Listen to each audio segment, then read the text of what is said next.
The Locked On Podcast Network presents the NBA Big 3 in 30. The 3 biggest stories in the NBA from our local experts at the Locked On Podcast Network. We bring you the real story, why it matters, what's next, who wins the big game, and more, all in 30 minutes. The NBA Big 3 in 30 starts now with the biggest stories in the NBA. LeBron James out for at least another 3 to 4 weeks. You are Locked On Lakers, your daily Los Angeles Lakers podcast. LeBron James, he doesn't just have some nerve pain in his glute, Andy. He's going to miss the next 3 to 4 weeks. He'll be reevaluated in 3 to 4 weeks, meaning the actual absence will probably be longer. Sciatica is the diagnosis, which just tells me the writers aren't working very hard. Well, first of all, I was at practice on Thursday. We'll have more from practice with our full-length show that we'll record later on today. But JJ did, in giving us updates on LeBron, Luka, etc., said that LeBron was, quote, on his own timeline. Dude wasn't kidding. And he said he sounded really annoyed when he said it, which I think I have no idea how exactly they're related, but I guarantee you the tone of what JJ said, had it not been followed with this information of LeBron is going to be, can't even get evaluated. He's out for at least another 3 to 4 weeks. Without the additional context, it would have sounded just like JJ was annoyed that LeBron wasn't on the floor. Right. And JJ was, again, we'll talk more about this in the full-length show, but JJ was very clearly not in the mood to talk. His entire post-practice media session was about a minute or less, which is very short for JJ. He is typically pretty good with answering questions, pretty detailed in the responses that he gives. Today, he was not in the mood to talk. We're starting to see more of a reason why, per Shams Charania. This diagnosis of sciatica will keep LeBron out 3 to 4 weeks. The sciatica, I just did a quick Google search, and the first thing that came up was from the Cleveland Clinic, which feels apropos. Sciatica is nerve pain from an injury or irritation in your sciatic nerve. In addition to pain, it can involve tingling or numbness in your back or butt that may radiate down your leg. More severe symptoms are possible, which I say this to demonstrate how this is obviously related to the glute nerve irritation that we were first hearing about with LeBron. Sciatica is either more specific, scarier sounding, or both. Yeah, I mean, it is. That's an old person, Andy. I can tell you, kind of is what it is. Like I've had some issues with sciatica. It's not necessarily fun, and when it's really flares up, it's really painful. So, like I said, like the notion of like the injury that keeps LeBron from starting the season on time, that it's sciatica and he's in his 40s, it just feels lazy. But I look at this and like the let's just say that the reevaluation comes at 3 weeks. It's going to take another, you got it in. He is cleared to play. 4 full weeks will have LeBron missing the first 9 games of the season. Right. And that's what I'm getting towards. And like, if the evaluation period comes at the beginning of that 3 to 4 week period and he's cleared, because he has missed all this time with an injury, it's not like he broke his wrist where you can stay fit. You can do there's only so much you can do while you are recovering from an injury like this. You have to add a week of fitness and all that kind of stuff. Practice, make sure there's no response. Practice, make sure so you're looking at a month. I think that would be for anybody, much less a guy who's going to turn 41 in December. Because what you really can't have is this, as much as possible, what you can't have, what you don't want to have. I mean, there is a limit as to how much control anybody has over it. But what you want to try to avoid is, taking the month off, rushing back, doing it too quickly, and making this a recurring thing that kind of plagues LeBron throughout the season. So I think realistically for me, I look at this as like he's not going to play for 5 to 6 weeks. I think if it's faster than that, great. I think anything faster than a month is probably unrealistic. 5 weeks would be a nice return. And like you say, if it's that 4-week reevaluation is 9 games, you add another couple for any kind of rehab, you don't expect them to come right back. It's reasonable to project, to me, LeBron missing the first quarter of the season. It's certainly possible. Again, not a given, but 9 games feels like an absolute given. And given the age, well, 9 is just that's what I'm saying. Seems like the bare minimum. Yeah. Well, yeah. I mean, I'm going to bet on the high side given LeBron's age and the fact that all Laker injuries are on the high side. So I'm going to go with 4 weeks. 4 weeks is the first 9 games of the season. And if you start stretching into 4.5 weeks, you pretty quickly get into 10 or 11 games. Right. But that, again, I just want to make sure people understand 4 weeks is the timeline. 3 to 4 weeks is a timeline to be reevaluated. Right. As opposed to expected to return to the court. I'm just saying because I don't know exactly what the rehab for sciatica involves, how much you can get yourself to some degree ready in real time while rehabbing. While I think it is unlikely, I am not entirely ruling out the possibility of a relatively quick return after 4 weeks if that could happen. Again, I'm not banking on it. I'm just saying I think it would be irresponsible to say it can't happen. So there you have 9 games. In the meantime, though, this obviously puts a big time damper and a big time hindrance on the Lakers trying to get the most out of a training camp that has already felt like it's gone into the crapper progressively since media day. We'll get into more of this in the full show, but Luka was not a full participant in Thursday's practice, which wasn't described as a particularly intensive one, but he still wasn't doing everything in it. That makes it more concerning to me if they're not doing. He went from full participant last week to semi-participant this week. Yeah, so that's the trend. Right. He is regressing, it would appear, in terms of his availability in health. Obviously, the Lakers have 4 preseason games next week. Some concerns might be assuaged if Luka is able to play on Sunday, but we will see.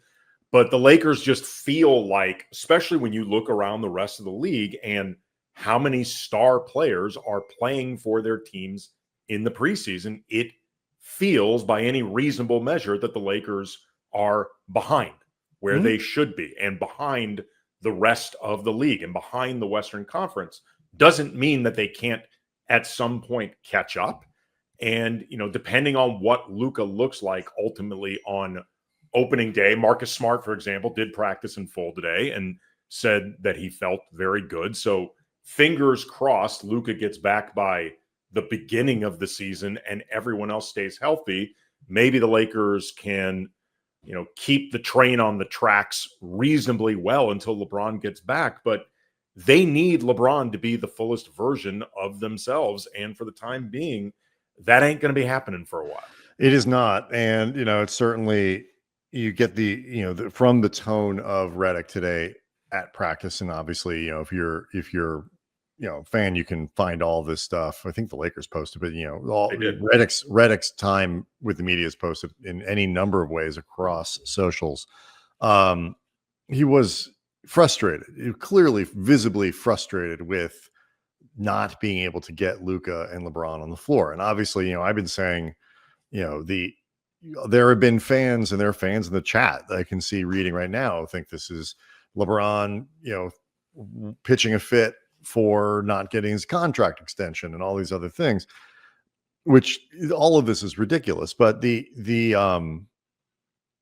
was looking pretty clear to me that this was not a camp team LeBron just kind of not wanting to participate in the preseason very much, year 23, all that kind of stuff. It was much more of a can't do it rather than not really wanting to or just being super cautious.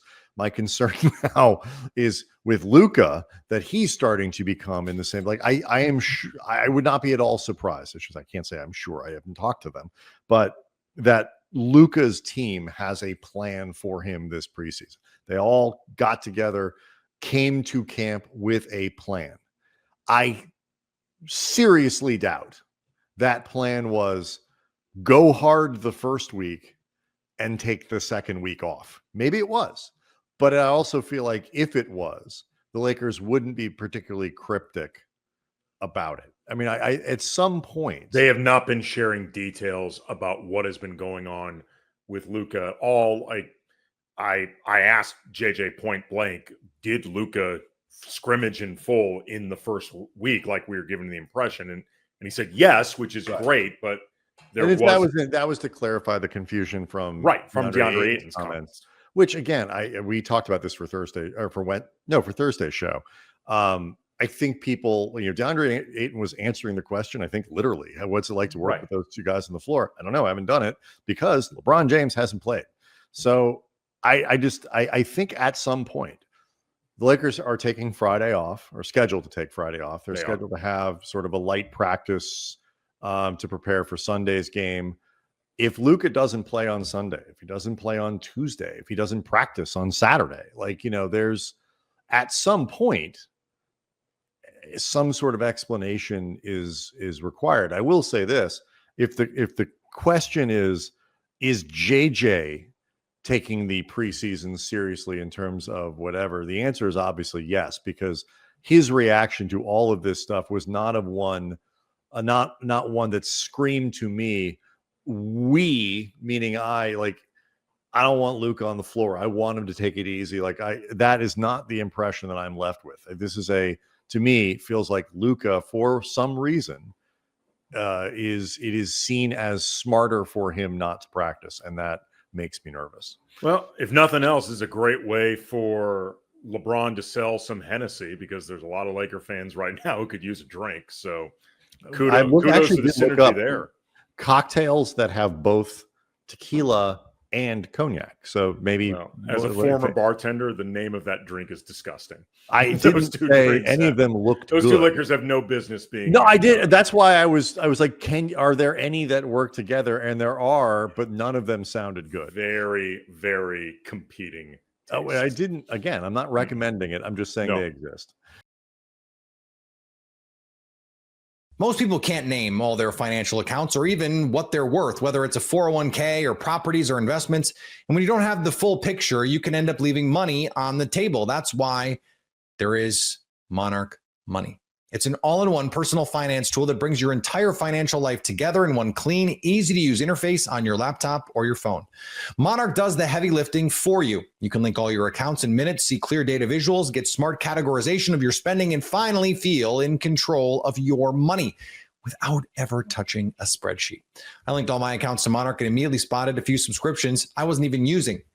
Canceling those all can save you money every month. Don't let financial opportunities slip through the cracks. Use code LOCKEDONNFL at monarchmoney.com in your browser for half off your first year. That's 50% off your first year at monarchmoney.com with code LOCKEDONNFL. Erik Spoelstra is the new head coach of Team USA Basketball. Is that a good move for the Heat? You are Locked On Heat, your daily Miami Heat podcast. We got to start with the news that broke right before we started recording here, David, that Erik Spoelstra will be taking over for Steve Kerr as head coach of Team USA for the 2028 Olympics. Now, this was expected. Steve Kerr has talked about that last Olympic run probably being his last. Erik Spoelstra is the lead assistant. Everybody sort of knew, kind of the next Team USA head coach in waiting. So this is not surprising, but it's still really cool news, right? This is an awesome opportunity for Spo. Super prestigious, not just for Erik Spoelstra, who in this position now sort of just elevates himself as the head coach of all head coaches. If you think about Steve Kerr and what this meant for his career, and before him, like Mike Krzyzewski and all these guys, or Mike Krzyzewski, Mike Krzyzewski, Him too. And him also. This is such a prestigious opportunity, not only for Erik Spoelstra as the head coach, but also for the Miami Heat as an organization to have their head coach have this position for, a really important organization. Yeah, it did feel like it was something that was likely to happen, and yet Steve Kerr, older, getting the nod over Spoelstra, and it was a good run for Steve, and yet you knew that Erik was going to take over at some point, and that he's going to do an amazing job at it. And it is absolutely an honor to be recognized that way as the top coach in the NBA, and that's how he's been viewed for a long time. I know a lot of fans disagree with some of his coaching strategies, and there are snafus along the way because he is a coach and because that's just the nature of the business. Is you're always going to make mistakes and not everybody's going to be happy with the job that you do. But that is not to say that he can't do an amazing job of coaching high-level players and figuring out a way of getting the most of a roster the way he has so often for the Heat. And he's going to do an incredible job of being able to coach some of the top players in the league and be able to probably carry them to a medal contention, because that's just the way Erik Spoelstra is. He won't settle for anything less, and he's going to put the best group out there that puts him in a position to win as well. So I'm looking forward to Bam and Spoelstra both winning gold medals together as the future of Team USA basketball. That's an exciting thing. So let's talk about that, right? This means that I think Bam has a really good chance of making the 2028 roster, which he probably already did as an incumbent. But Spo's going to want one of his guys, and it figures to be Bam, who obviously has a couple of gold medals already, a tone setter, defensive anchor, all of these things. So I think this means that Bam has a really good chance of making that 2028 team. Yeah. Steph has already basically said he's done. LeBron James will be 43. I'm not going to count him out on anything. Never. But I also don't know that he's going to be part of that team. Kevin Durant is a similar sort of situation to LeBron, hasn't ruled it out, but he's going to be 41 at that point, I think. I mean, we're getting up there now. So there's a real chance here that when Erik Spoelstra takes over, it'll be a Team USA with no Steph, no LeBron, no Durant. Anthony Davis, another one of those older guys dealing with some health concerns of his own, right? He's got to wear goggles for the rest of his career now and all these things. Like, is he going to be part of Team USA? I think the invite will be there. But who knows, right? So this could be a real tough first year. Now, alongside Bam, I think Anthony Edwards, inside track, Devin Booker should be part of it. Jason Tatum will be a part of it. Cooper Flagg, who I think is almost guaranteed a spot on that roster as long as things go as planned with him, because he was a standout, during the practice portion of Team USA in Vegas this last time around. So, those are some big names. Those are some good names. But you think about the guys that delivered the gold medal. It was Steph hitting that shot. It was LeBron James and Kevin Durant being dominant. Those guys probably aren't going to be part of that 2028 team. No, I wouldn't expect it. I wouldn't expect Edwards. Anthony Davis to be a part of that either. I think he said as much that he was just looking forward to playing again with LeBron, knowing that LeBron was coming back for the last Olympic tournament. So I don't know that he's going to do that in the future. But I mean, there are a lot of young American stars that I think are capable of being that next phase. I mean, guys like Jalen Brunson. I think he'd be a part of Team USA basketball for sure. I'm trying to think of other names off the top of my head, and I'm sure that there were. I mean, I think does John Morant and Zion Williamson figure things out? What was the name you said? Trae Young. I mean, Trae Young is another option. Absolutely. I mean, Tyrese Halliburton, right? You're going to want him probably on that roster again. Do any other Heat players get a look? I mean, we don't really know what the roster is going to be in 2028 necessarily, but let's say Tyler Hero is still on the team. I mean, no Steph, they're going to need shooting. How many great American players are better shooters with an upward trajectory in their career where they could be arguably peaking at their career in 2028 than Tyler Hero? I wouldn't go so far as to predict it, David. Just don't get me wrong here. But I'm just saying, I don't know that I'm ruling it out. No. Absolutely. I think Hero would be in contention. I'm looking at other teams here. Donovan Mitchell. Yep. Cade Cunningham. Yep. Cade Cunningham, definitely. He's definitely on that team. Evan Mobley. Banchero. Banchero's definitely on that team, I think, for sure. And there's a lot of options there. I think it's going to be an interesting choice here. Like, obviously he doesn't get final say, but he'll be working together with Grant Hill and the rest of the Team USA. Yeah, operations there to try to figure out his team. So you figure it would probably be something similar to what he would do in terms of building a Miami Heat team, but he just has his choice of a lot of great players to choose from. So doesn't have to go the undrafted route on this one. Yeah, but does he go Tayshaun Prince? Does he go like outside the box and figure out a guy like, hey, you know what, I really want a incredible wing defender out there. Well, we saw last year, right? Like Derek White. You know, everybody recognizes Derek White's an awesome player, but he's not like one of the best 12 in the league, right? Like and so he kind of, I think every roster needs that guy. So it's a good point. It's like, who's that guy? Now, we'll see, right? The 2020, there's a lot of time for things to shape up. I mean, heck, like there's a couple of guys that can be coming out. Boozer's kid could come out and be awesome right away and maybe make a push to be on this team. But well, is it before the Olympics that he takes over, or before the World Championships in a couple of years? Because I think didn't Kerr lead that group as well in the World Championships? I think they place in 2026, 2 years before the Olympics. So it'll be 2027 World Cup and then the Olympics in 2028. Okay, fair enough. So there he is. There it is. So that's now I don't want to do the thing like, oh man, now Spo could start recruiting all kinds of stars. He's the head coach of this team. But maybe this could help Spo start recruiting some stars to Miami.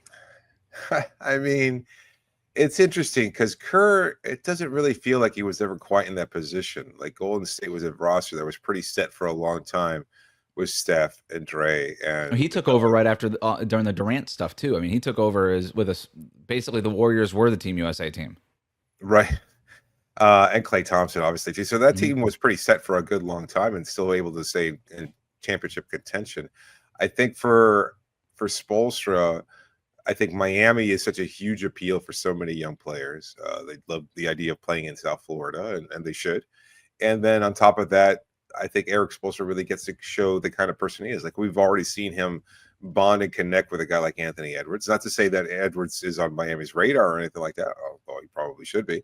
And yet, you know that he's a guy who just loves coaching these players and loves talking to them and connecting with them on a human level. And that's what he's able to bring out the best of them and really work together with them to help maximize their futures. And I think that's a big part of what makes Spo one of the best coaches in NBA history. So for him to being able to mentor these guys and work together for the bonding experience, like the way he talks about trips on the road and the way he's spoken about the Olympics, just an opportunity for us to focus on basketball, but also get to know each other on a personal level. This is going to be a huge opportunity for him. So I think it would be disingenuous to not say that this is an incredible opportunity for him to not necessarily recruit players. I don't think he'll ever be so overt and be like, hey, you know, there's always a spot waiting for you in Miami kind of thing. But he just has to show who he is, who he's been for the longest time. And I think that's enough for people to say, you know what? I believe that guy. Because if there's one thing that players want with head coaches, look, players are going to do whatever their players want. That's what the nature of basketball, especially at the professional level. Games are won by players. As much as coaches help manage personalities, the players win the games on the floor. But they want transparency. They want honesty. They want communication lines to be open. They want access, because a player might have questions and they want to be able to talk to somebody and get a chance clear, to win, answer. right? And knowing that your coach can help you win. And if Erik Spoelstra is out there winning gold medals, there it is. Proof of concept. Like, hey, I can win a gold medal. I can win a world championship with this guy as my coach. Why can't I win an NBA championship with this guy as my head coach? I mean, that stuff matters. Absolutely. Absolutely. More than 50% of NBA GMs still say that Erik Spoelstra is the best coach in the league, despite the last 2 years that the Heat have had. That was according to the NBA GM survey that came out this morning. Last thing on this, Anthony Edwards. You mentioned his name. Just want to point one thing out. He will be going into the final year of his current contract right after the 2028 Olympics. Uh-oh. Spo, give that man a starting job on Team USA. That's all I'm saying. I want him starting for that team in the Summer Olympics. The NFL season is here, and FanDuel is making sure you're ready for the weekend with a can't-miss offer. Right now, new customers can bet just $5, and if your bet wins, you'll get $300 in bonus bets to use across the app. I love using FanDuel because it fits how I want to bet in the moment, whether it's player props, building a same game parlay, or jumping in live as the action unfolds. It's quick, it's easy, and the best way to add a little more energy to Sundays. So are you ready to play? Download the FanDuel app now by visiting FanDuel.com to get started. That's FanDuel.com to place your first $5 bet. Will the Herb Jones disrespect ever stop? You are Locked On Pelicans, your daily New Orleans Pelicans podcast. Let's dive into the NBA GM survey. I do find this useful every year. They get 49 questions ahead of the new season, and someone, it's not actually GMs that answer this, but someone from every team is responding to this, and they're not allowed to vote for their own team or players. And when you get into who's the best defender in the NBA, who's the best wing defender, interior defender, just most versatile defender, there is a shocking lack of mention for Herb Jones. This has been a theme this offseason, it felt like. In our Locked On Top 100, he was way lower than he shouldn't have been. Herb Jones wasn't even on ESPN's Top 100 players. What the heck, man? Dude, it's crazy. Like, I feel like it's impossible to watch the Pelicans, which I guess I'm already starting to see the issue is that not a lot of people watch the Pelicans probably around the league, it feels like. So they don't get to see the impact that Herb Jones has on the defensive side of the ball. It's almost incalculable. I mean, defensive stats in the NBA overall are lacking, but it is just incalculable how impactful and how good Herb Jones is on defense. It's so strange to me that he gets such a lack of respect that, like, look at how often his name is in, I don't even want to call them like trade rumors, right? Because they're not actually trading him. They signed him to an extension. But when you go to other team sites and places, it's like, we should trade for Herb Jones. Here's how my favorite team can get an elite wing defender. Literally Or everybody, 2 second-round picks or whatever it is. yeah, It's always everyone is big trying to trade for Herb Jones, but no one wants to kind of give him the respect in all this. And look, I get some of the names. We're not going to call him the best defensive player. That is easily, in my opinion, Victor Wembanyama. And defensive player of the year tends to skew towards bigs because you get block shots. It's something, you mentioned the stats, right? Like, that's a quantifiable thing. But on perimeter defender, like, what are we doing? Dyson Daniels, you want to throw him in there? Sure. I don't really have a problem with that. Caruso, Amen Thompson, Lou Dort, Drew Holiday, Asur Thompson. Sure. You at least got to be mentioning Herb Jones in that, though. Yeah. I mean, Dyson Daniels is an interesting one, obviously, because, was with the Pels, has a long history. He was above both Trey Murphy and Zion in the ESPN Top 100 that you mentioned earlier. It feels like Dyson is, crazy respected around the league. And I don't think he's a bad perimeter defender at all, but for him to be the number one and Herb to not even get a mention is crazy. It's crazy. It's really weird, because again, you mentioned that it's tough to quantify defense. One of the things we should probably listen to is elite offensive players saying, like, this dude sucks to play against. How many times have we heard Luka Doncic say that? Someone that everyone would probably put as a top 5 NBA player right now. Mm-hmm. Paul George, depending on how you think about him, has said very similar things of, like, it sucks to play against Herb Jones and I hate it. You've seen him shut down guys like Kawhi Leonard and all these just elite wings in the league. I know that the rallying cry is not on Herb, and that's been the case from his rookie year, but it feels like it should be forgot about Herb this season because, look, he played 20 games this year. I would imagine that's a big part of it is just people haven't seen him since December. But what are we doing here? Yeah. And I guess, like, it feels weird to say, but maybe some increased offensive tools or anything like that, just anything to get eyes on him could help raise his defensive caliber, like the conversation around it. Because I feel like it's crazy to a point. Like, don't mean to throw a stray at this guy, but, like, why is Toumani Camara getting votes for best? I like him. He's good, but he's good. But, like, why is he getting votes and Herb Jones isn't? You know what I mean? Yeah, I think so. I think this, and we'll talk about this a little bit in the next segment too. It just feels like the Pelicans are a big afterthought to a lot of people this year, right? Like, look, whenever there are expectations, they tend to fall flat on their faces. So people have stopped putting expectations on this team. And playing only 20 games doesn't really do Herb Jones any favors last year. But we're like a season removed. That's it from him finishing 5th in Defensive Player of the Year. He was the first non-big on that list. It had been centers before him, essentially. All defensive first team here. It's I just struggle with it. And everyone's trying to trade for him. It makes like no sense to me when it comes to it here that like people have really forgotten about him. And, honestly, now that you're covering the team this season, you've been on the beat, you've gotten to interact with him a little bit more. He's probably, we're kind of up in arms about it. I don't think Herb Jones is up in arms about this at all. You're muted, Dylan, I think on your end there. Oh my goodness. All right. Sorry. Loyal Saint Squad show listeners will appreciate that one. I think that more so than Herb feeling upset about it, I think probably Trey Murphy. Is gonna. And Trey's parents are probably pretty upset too. Yeah, Herb lets I think that's kind of what it is. He lets his defense speak for itself. He's not too worried about the outside like accolades, but it feels like. It makes sense for a fan base and his teammates. We all want him to get that recognition because he deserves it. And it's only going to help him, get paid even more, even though there's a big thing about him not caring about money. Help him get paid even more down the road, It's a respect thing. And I think he has earned that respect both on and off the court. So we just, New Orleans feels like it should be reciprocated. Yeah, it really does. And it is, I think you nailed it. It's a respect thing here. And even if this team isn't particularly good and their defense fell off a cliff last year, more due to injuries than anything else, not like Herb Jones was bad. He was injured, so your defense is going to be worse. Yeah. That's the reason why. It's not a talent thing here at all. It's just that. And Herb Jones definitely deserves more respect. I like your point of Trey Murphy. Like he's probably the one who's most upset about all of this.